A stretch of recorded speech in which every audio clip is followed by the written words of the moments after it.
सवाल निम्नलिखित में से कौन भारत में उपनिवेशवाद के आर्थिक आलोचक थे? 1. Dadabhai Naoroji. 2. G Subramania Iyer. 3. R C Dutt. नीचे दिए गए कूट का प्रयोग कर सही उत्तर चुनिए। ए. केवल 1। बी. केवल 1 और 2। सी.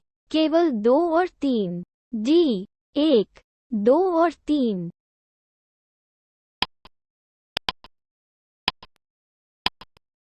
सही उत्तर है डी. 1, 2 और 3। सवाल निम्नलिखित कथनों पर विचार कीजिए।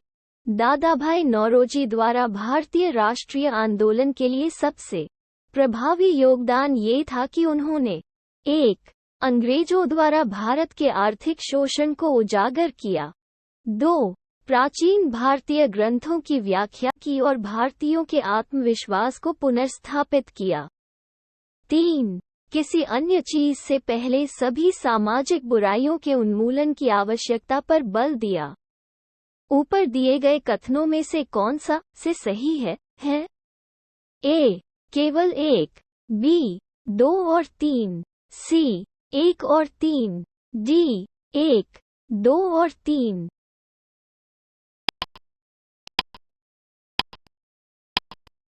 सही उत्तर है ए. केवल 1। सवाल निम्नलिखित कथनों पर विचार कीजिए और कथनों के नीचे दिए गए कूट से सही उत्तर चुनिए। अभिकथन ए. आमतौर पर ब्रिटिश शासन के दौरान भारत का व्यापार संतुलन अनुकूल था। कारण आर. धन की निकासी ने अनावश्यक निर्यात का रूप ले लिया। कोड ए. दोनों ए और आर सत्य है और आर ए का सही स्पष्टीकरण है। बी. दोनों ए और आर सत्य है लेकिन आर ए की सही व्याख्या नहीं है।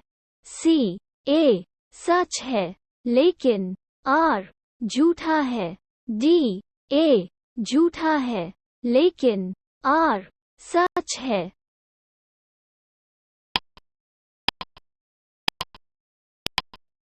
सही उत्तर है ए. दोनों ए और आर सत्य है और आर ए का सही स्पष्टीकरण है।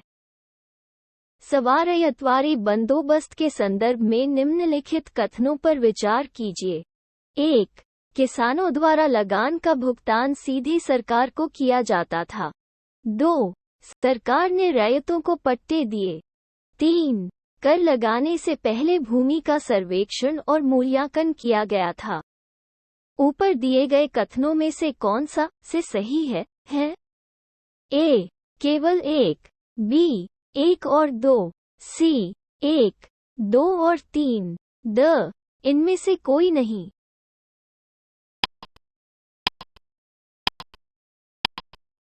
सही उत्तर है सी. 1, 2 और 3।